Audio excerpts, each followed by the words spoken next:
at umali ang minukat i-selebrasyon ni Lambakan Festival. Ang galing mag-ifugaw. Agyaman ng Betpunay iti ang tutuloy ang suporta ken panagtalekyo kaniya ken kabigti kakadwa ken iti opisina ti Vice Presidente. Ang galing. Noong una ko pong natanggap yung paanyaya ninyo na dumalo sa inyong Rambakan Festival, ay nagulat po ako dahil ang lugar ay sa Lamot, Ifugao. At hindi ko alam, marami pa lang nakakilala sa akin dito sa Lamot, Ifugao. Of course! At totoo yun, na nasa speech kanina ni Mayor, hindi ko na maalala na kami pala ay nagkita na doon sa Davao City noong ako ay mayor. Kaya nagulat din ako na nakatanggap ako ng paanyaya mula kay Mayor dahil totoo yung sinasabi niya. Lahat ng mga kaibigan ko o mga pinupuntahan ko ng mga lugar ay nasususpend yung mayor o yung barangay.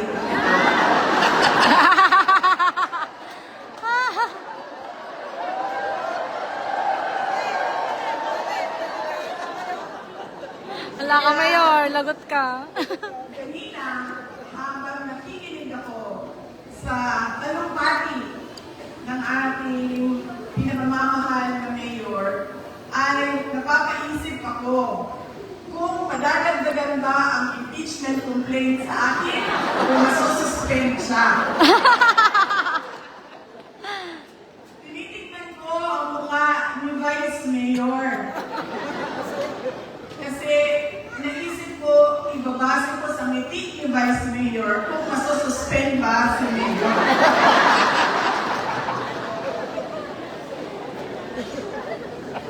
At hindi lang po yung pagkikita namin ni Mayor sa Davao City noong ako ay Mayor, ang isa sa mga common sa amin. Kilala din niya ang kasamahan ko, o schoolmate ko, sa San Beda College of Law na tiga Apayao, si Gelasio Bonga. Maalala ko siya. Magkasama sila pala sa, at ito ang hindi ko alam na kwento ni Jel. Magkasama sila sa St. Louis University. At pareho silang nakasuhan. St. Louis University. Kaya umabot si Gelasio Bonga sa San Beda. At maalala ko siya dahil nakikita ko sa mga kapatid ko dito sa Cordillera, lalo-lalo na dito sa Ifugao, yung sa amin noon sa law school, yabang ang tawag namin. Medyo mayabang siya. Pero, hindi siya medyo mayabang talaga siya. Pero ngayon, na ilang beses na ako napunta ng Cordillera Region, naiintindihan ko na hindi siya yabang, kundi yung self-confidence o yung paniniwala niya sa sarili niyang kakayahan. Yun ang nakikita ko kay Mayor at sa iba pa mga taga-Ifugao.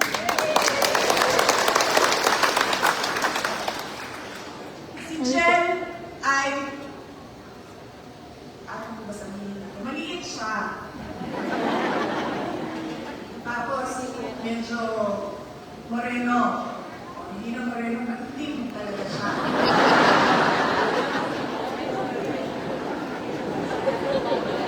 Komedyante din si Vice. Tiwala niya sa sa sarili niya. Pag nakikita niya ako naglalakad sa aming koridor, tatayo siya sa door frame, pintuan ng classroom. Gaganon siya doon. Tapos nakita niya ako. Tapos sasabihin niya sa akin, "O Sarah, saan ka pupunta?" Tapos, minsan pa ay tinatanong niya kung gusto ko bang sumama sa kanya. Minsan naman, pag tumadaan ako, dyan siya, lalakad, magkasalubong kami. Papasok ka ba o hindi? Sasamahan kita. Ganun yung iwala niya sa sarili niya.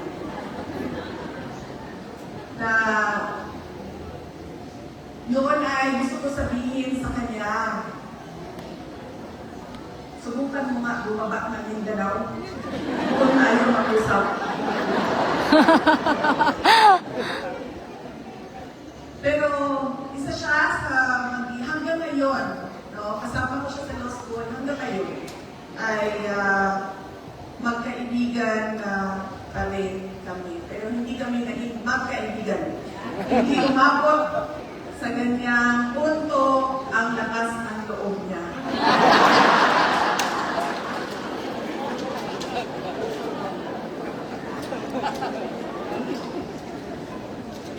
Mga kababayan, pinapaabot din ni dating Pangulong Rodrigo Duterte ang kanyang pagpapasalamat sa inyong panalangin sa kanyang pag-uwi dito sa ating mahal na bayan.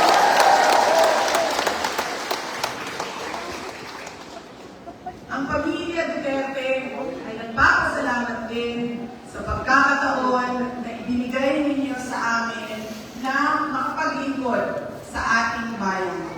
Malaki ang utang na loob namin sa inyong lahat, mga kababayan, sa pagkakataon na ito. Ang lakas namin ay hindi galing sa aming apelido o sa katayuan namin doon sa syudad ng Davao, kundi galing ito sa Diyos at mga kababayan, as namin ay galing sa inyong lahat.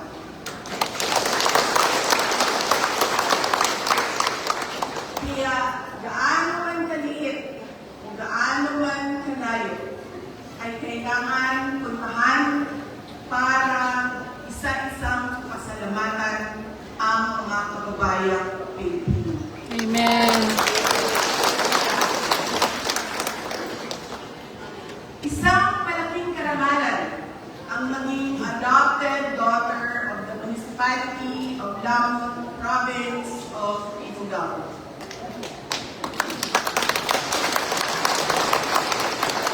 At mabigyan ng pangalan na Oltago.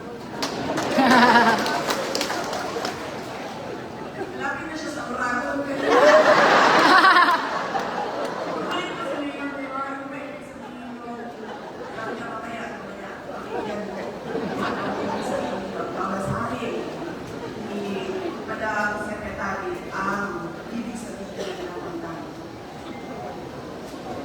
Kahit ako ay galing sa isang napakalayong syudad sa Mindanao, hindi naging hadlang na ako ay tanggapin ninyo bilang isang anak ng Lamon Ifugao.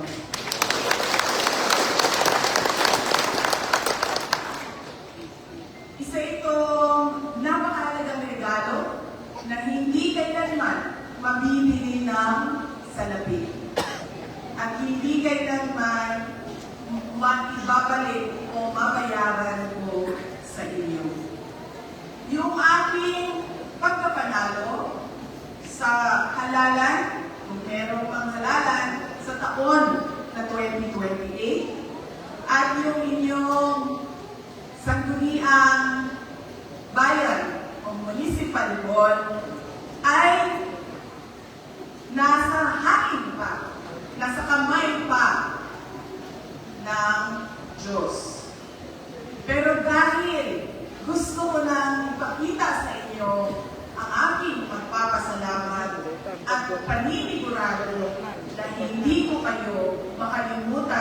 sa Langot, Ifugao, ay bibili ako Bibili ng lupa at bahay dito sa Indonesia.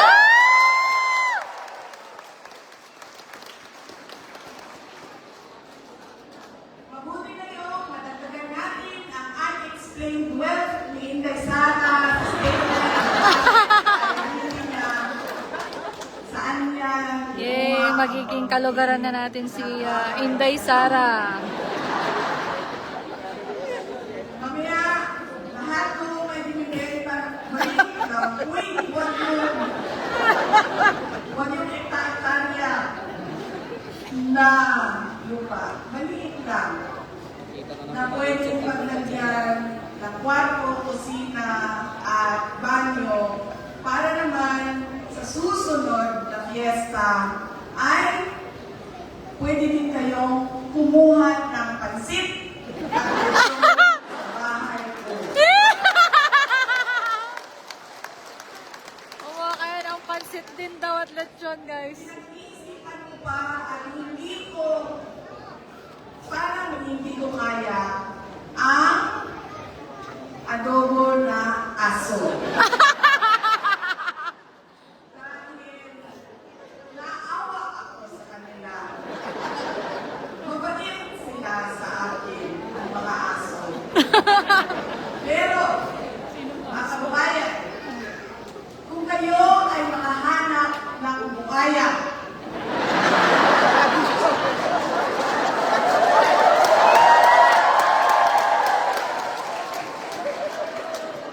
dito sa Cordillera, ay marami kami sa Davao City na marunong maglechon ng buhaya.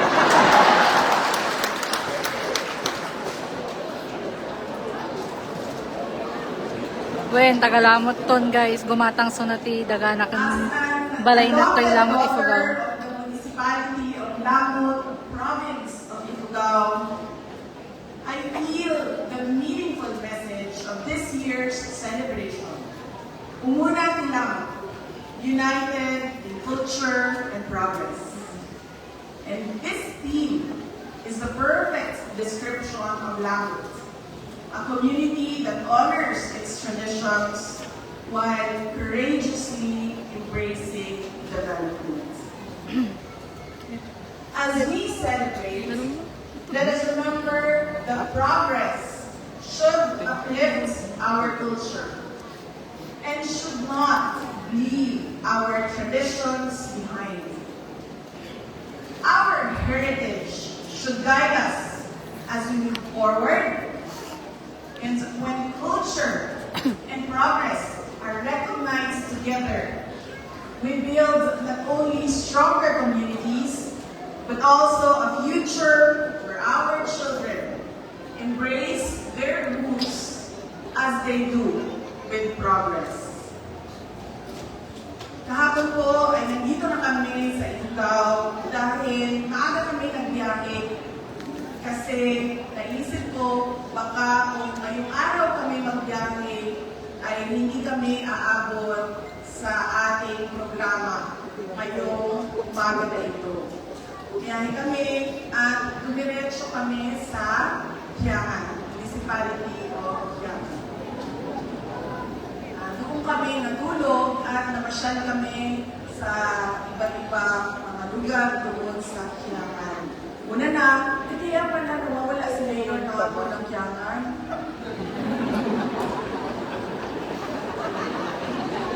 At una na, ang binisita namin ay yung Shrine of the Unknown Soldiers. Lahat nakipaglaban para sa kalayaan ng Pilipinas na walang mga pangalan.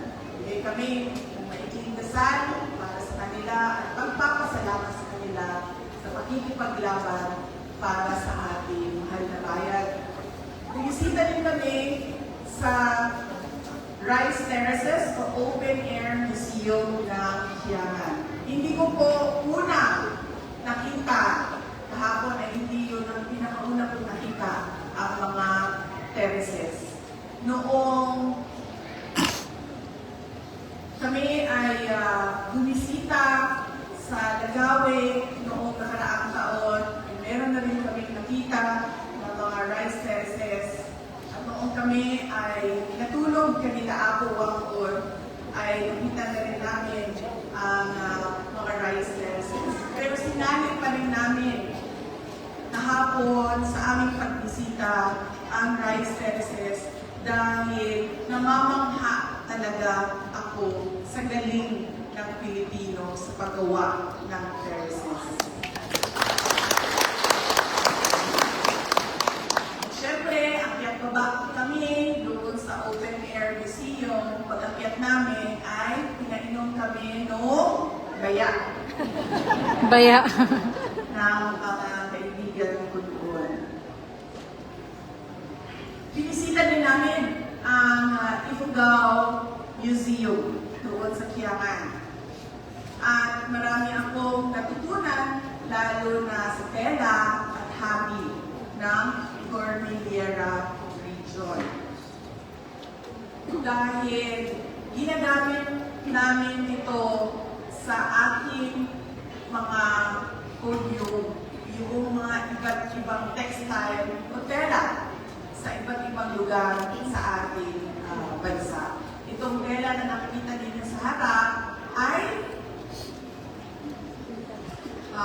tela na galing sa Mindanao.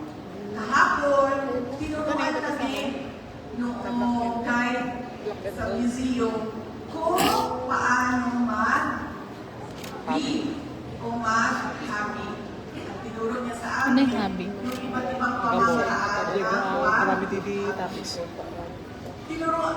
pinakita niya rin sa amin kung paano gumawa ng handmade thread o kamay na gawa ng sinulid. At tinatanong ko siya kahapon, gumagawa pa ba sila na sinulid na gawa ng kamay? Kasi ang gusto ko bilhin Wait na nga. na tela ay yung sinulid na gawa Kasi ito, pwede mo siya i-save. Hindi na. Ito, pwede mo siya i-save. Dahil matagal gumawa ng sinulid. At matagal mag-hobby. Kaya ngayon, ang ginagamit nila ay machine-made na sinulid dahil kailangan nila mabilisan na gumawa ng kanilang mga produkto. Kaya sabi ko, at nakita niya sa akin kung gaano kalakas yung handmade na sinulid. Pinaputol niya sa akin, hindi ko maputol. Sabi niya, subukan mo, putulin ito, machine-made na sinulid. Napakadali na putulin ng machine-made na sinulid. At ito yung mensahe natin ngayong umaga na ito. Nandun siya sa sinulid. Culture and progress. Kailangan nila magsama dalawa. At hindi natin nakakalimutan kung saan tayo galing, ano yung mga tradisyon natin, at ano yung kultura natin. Hindi dapat natin totoo.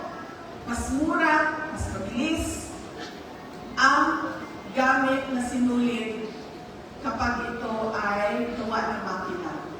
Kailangan natin yun. Pero totoo din na kailangan hindi natin malimutan kung paano gawin ang sinulid sa kamay lang. Kaya dapat magsama ang dalawa. Yun ang tema natin. Kasama ang kultura at ang pag-unlad. Habang tayo ay nagbibigay pugay sa ating kultura at pag-unlad, tayo ay dumadaan din sa krisis ng bigla at sobrang pagtaas ng presyo ng mga produkto kasama na ng krudo.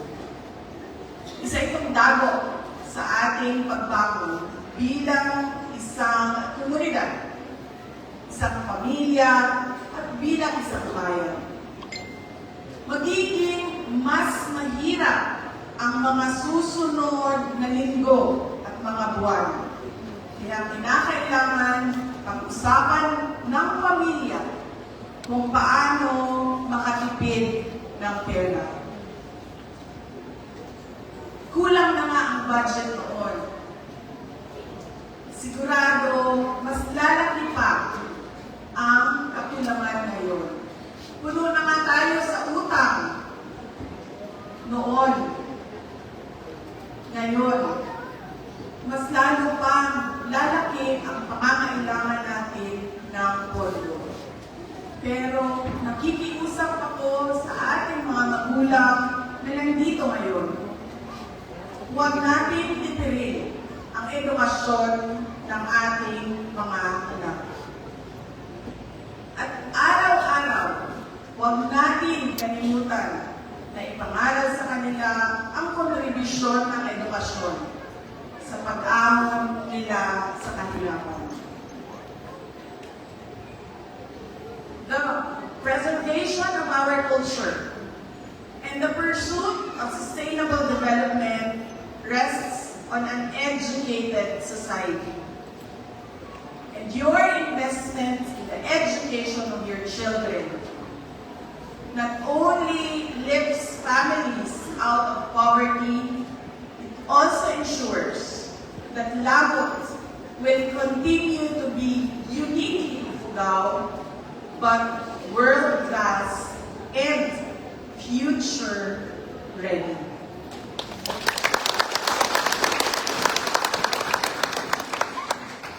Kakailan nga taga-Ifugao, ayatin tayo ti pagilian tayo na Pilipinas para kini Apo Diyos, pagilian tin amin nga kapamilya nga Pilipino. Syukran.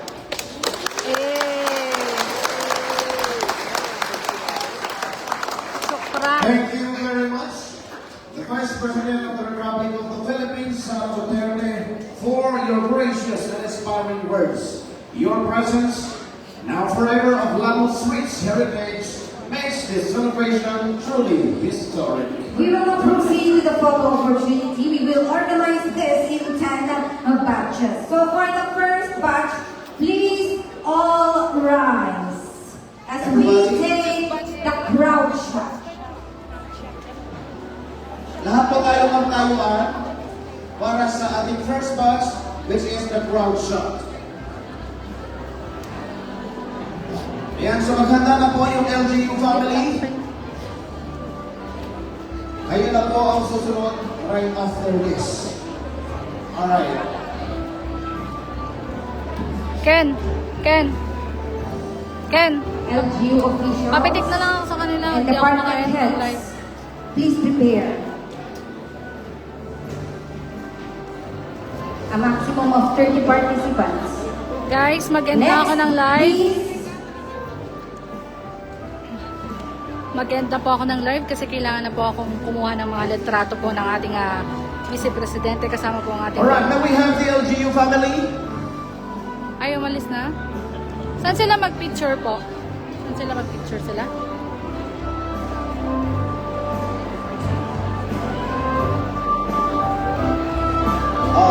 For the information of everybody, don't worry. Our Vice President will come back later. Babalik po siya, guys. So, ayan. Personal necessity. So please listen to your batches. Mag-lunch muna daw po ang ating Vice President, guys. So, babalik po kami mamaya. Ayan. Happy Rambakan. Lamot. Ifugao. Ayan, kakain muna ang ating Vice President, guys. Ayan. Happy lunch, everyone, and happy fiesta!